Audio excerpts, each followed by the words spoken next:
Company पैसा कब देती है? काम करने वाले को ही पैसा दिया जाता है। तो लेबर को मिलना चाहिए सबसे ज्यादा पैसा। जिसके पास जितना ज्यादा सर्टिफिकेशन होता है उतनी उस इंसान की वैल्यू बनती है। और कंपनी कैसे डिसाइड करेगी कि आप वैल्यूएबल हो या नहीं? वो ये देखेगी आपका रिज्यूमे कितना वेट रखता है ना। और वेट वजन से यानी कि 10 पन्ने का हो गया तो भारी हो गया, है ना।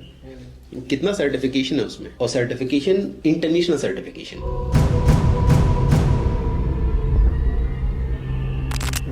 अभी जैसे आप ऑटोकैड सीखते हैं या आप कोई भी कोर्स करते हैं, कंप्यूटर कोर्स करते हैं, तो जो सर्टिफिकेट मिलता है वो इंटरनेशनल सर्टिफिकेट नहीं है, वो ऑटोनोमस सर्टिफिकेट है। ये जितनी भी सर्टिफिकेशन है ये सारी कैसे हैं? इंटरनेशनल सर्टिफिकेशन है। इन सर्टिफिकेशन की वैल्यू इंडिया में, इंडिया से बाहर किसी भी कंट्रीज में जाए, गल्फ कंट्रीज में जाए, यूरोपियन कंट्रीज में जाए, वेस्टर्न कंट्रीज में जाए, हर जगह इनकी वैल्यू है। सर ये लास्ट मतलब जो आप बताएंगे बीबीएस और ईएमएस, ये लास्ट नहीं, लास्ट कुछ भी नहीं है। लास्ट कुछ भी नहीं है ना? लास्ट कुछ भी नहीं है। आप बोलेंगे तो मैं इधर लिखते चले जाऊंगा। नहीं ठीक है, मुझे इतना ही काफी। मेरी अब पता नहीं इतना भी कर सकूंगा नहीं कर सकूंगा, ठीक है, वो बात की बात है। लेकिन ठीक है सर, ये स्टेप बाय स्टेप बताए ना आप। सर ये कितने कितने महीने का कोर्स है तो आप बताएंगे? मैं दोनों क्वेश्चन का आंसर करता हूँ। देखिए, ये जो हैराकी लिखी हुई है ये एक जनरल हैराकी है। अच्छा। आपके लिए क्या हैराकी बनेगी वो आज हम नहीं डिसाइड कर सकते। एनडीटी एंड क्यूक्यूसी किया कोर्स, हम क्वालिटी कंट्रोल में 3 चीज कवर करते हैं: piping inspection, welding inspection and mechanical inspection. Mechanical को फिर से हमने 2 पार्ट में डिवाइड कर दिया है, static equipment and rotatory equipment. तो टोटल कितने तरीके की फील्ड मिल गई आपको? 4 तरीके की फील्ड मिल गई है। आप जब इंटरव्यू देंगे तो आप पाइपिंग इंस्पेक्शन की से रिलेटेड जितनी पोजीशंस होंगी उसमें भी इंटरव्यू देंगे, वेल्डिंग इंस्पेक्शन से रिलेटेड जितनी जॉब्स आएंगी उसमें भी इंटरव्यू देंगे, स्टैटिक इक्विपमेंट से रिलेटेड इंटरव्यू देंगे, रोटेटरी इक्विपमेंट से रिलेटेड इंटरव्यू देंगे। सारे इंटरव्यू देंगे आप, जिसमें आपको अच्छा सैलरी मिलेगा, जिसमें आपका इंटरेस्ट अच्छा बनेगा, जिसमें आपको अच्छी कंपनी मिलेगी, आप वो कंपनी ज्वाइन करेंगे। आज कुछ नहीं सोचना है आपको। आज क्या सोचना है? जो मैं करने आया, जो करने आए हैं। और कैसे करने आए हैं ये, तो कैसे पढ़ाई होगी ये भी समझ लीजिए। देखिए, इधर आपको सबसे पहले सुबह थ्योरी की क्लास चलेगी, फिर प्रैक्टिकल होगा, फिर ग्रुप डिस्कशन होगा, राइट।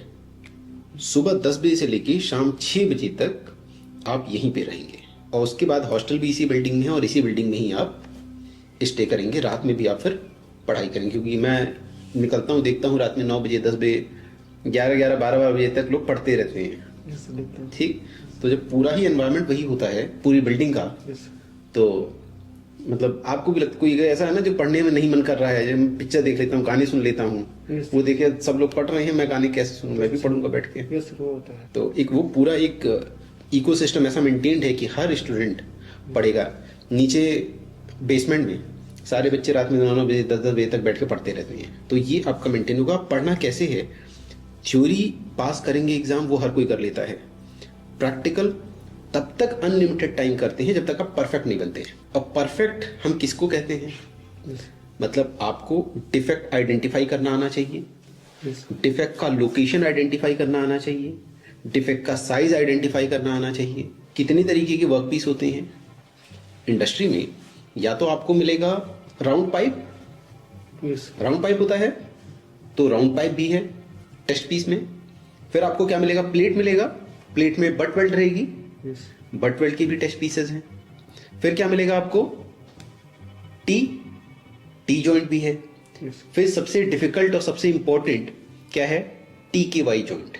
टी के वाई जॉइंट जानते हैं? टी के वाई जॉइंट एक पाइप ऐसे है, दीजिए पेन दीजिए, है ना, दीजिए। इस पाइप के ऊपर एक ऐसे लगा है, एक ऐसे लगा है, तो ये क्या हो गया? वाई, है ना। इस तरीके से वेल्डिंग होती है ना, इधर से लगा है और इधर से लगा है, तो अब ये क्या बन गया? के, राइट।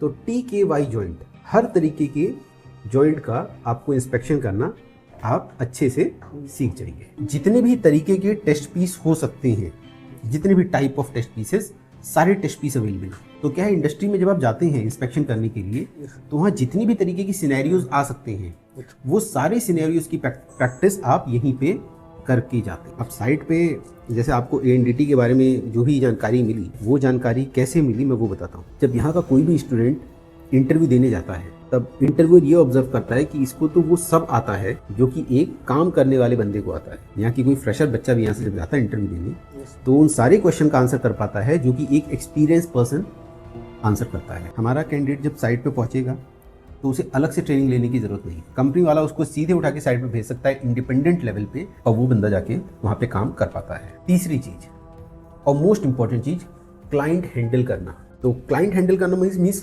क्लाइंट आ रहा है, क्लाइंट कोई भी क्वेश्चन पूछ रहा है, आपके पास हर क्वेश्चन का आंसर होना चाहिए। तो हमारे स्टूडेंट हर क्वेश्चन का आंसर देने के लिए कैपेबल कैसे बनते हैं, मैं आपको वो बताता हूँ। हम लोग आपको थ्योरी प्रैक्टिकल कराने के बाद डेली 3 बजे के बाद से एक क्लाइंट हैंडलिंग सेशन स्टार्ट होता है। इसमें हर बच्चा एक दिन में 3 से 4 तरीके के क्लाइंट को कैसे हैंडल करना है वो सीखता है। ये एक इकोसिस्टम बना है, इसमें हम कुछ नहीं कर रहे हैं, हमारे ट्रेनर कुछ नहीं कर रहे हैं, we have maintained a ecosystem.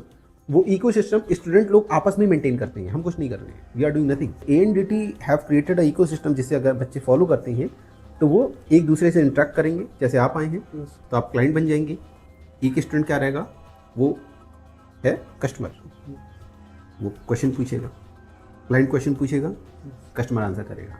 और हर स्टूडेंट को एक दिन में 4 तरीके के सेशन रिकॉर्ड करके अपलोड करना होता है डेली बेसिस पे। अब आप पहले दिन जब रिकॉर्ड करके अपलोड करेंगे, आपसे हो सकता है गलती हो जाए, आप फंबल कर जाएं, आप हेजिटेट करें, दूसरे दिन भी गलती करेंगे, 5वें दिन भी गलती करेंगे, 10वें दिन भी गलती करेंगे। अरे महीने में एंड आते आते आप बोलना सीख जाते हैं और आपके अंदर का डर जो है वो निकल जाता है। इससे ये इंश्योर हो जाता है कि कोई भी बच्चा अगर कहीं भी साइड पे जा रहा है, क्योंकि यहाँ पे आप देखेंगे ऊपर इंटरनेशनल स्टूडेंट भी है बिल्डिंग में, इंडियन स्टूडेंट भी हैं, इंडिया के कोने कोने से लोग आए हुए हैं, गवर्नमेंट एम्प्लॉयज़ भी आते हैं, ठीक है, इंडियन एयरफोर्स वाले भी हैं अभी, ठीक है। तो हर तरीके के लोग रहते हैं और इन लोगों का जब मल्टीपल बैकग्राउंड से लोग आते हैं, वो एक दूसरे क्वेश्चन पूछते हैं, इंटरेक्शन होता है, तो ऑटोमेटिकली सब लोग अपग्रेड होते हैं। तो ये आपको एक ऐसा बेनिफिट मिलता है यहाँ पे जो आपको बेनिफिट कहीं नहीं मिलेगा। इसको मतलब अगर ये कंप्लीट करता हूँ मैं सर, तो मेरे लिए बेस्ट क्या रहेगा सर? इंडिया में एक्सपीरियंस ले लूँ या फिर डायरेक्ट बाहर के लिए अप्लाई कर सकता हूँ? देखिए, आपके पास ऑलरेडी बाहर का भी एक्सपीरियंस है, इंडिया का भी एक्सपीरियंस है जी, ठीक। तो आप जहाँ भी जाना प्रेफर करें, आप इंडिया में काम करना प्रेफर करेंगे, आपको इंडिया में जॉब मिलेगी। आप बाहर जाना चाहेंगे, आपको बाहर जॉब मिलेगी। बस आपको सोच लेना है कि आपको बाहर जाना है तो आप बाहर जा सकते हैं, आपको इंडिया में जॉब करना, आपको इंडिया में जॉब मिल जाएगी। बस आपको सोचना है, उसके आगे का काम सब हम करके देंगे आपको। हाँ, पूछिए। सर, इनके पास दूसरे फील्ड का एक्सपीरियंस है सुपरवाइजर का, तो ये और कैसे डायरेक्ट जा सकते हैं? ओके, तो इनके पास जो एक्सपीरियंस है वो शिपयार्ड का एक्सपीरियंस है। किसका है? शिपयार्ड का। और किसका है? ये सुपरवाइजर थे। किसके सुपरवाइजर थे? वेल्डर्स के सुपरवाइजर थे, टेक्नीशियंस के सुपरवाइजर थे। हमारा ऑयल एंड गैस इंडस्ट्री हो या एरोस्पेस है या डिफेंस है या कोई भी इंडस्ट्री है, ठीक है, वहाँ पे मेनली हम किस चीज़ का इंस्पेक्शन करते हैं? वेल्डिंग का इंस्पेक्शन करते हैं। और शिपयार्ड ऐसा है कि ड्राई डॉक हर जगह है। यूएई ड्राई डॉक जो है वहाँ पे सबसे ज़्यादा पैसा मिलता है। अगर मेरा यूएई ड्राई डॉक की मैं वैकेंसी डालता हूँ तो उसके पीछे ये समझिए कि लोग इंतज़ार कर रहे होते हैं कि सर यूएई ड्राई डॉक का वैकेंसी कब आएगा। क्यों? क्योंकि वो सैलरी देते हैं 8,000 AED, 15,000 AED, ऐसा सैलरी देते हैं।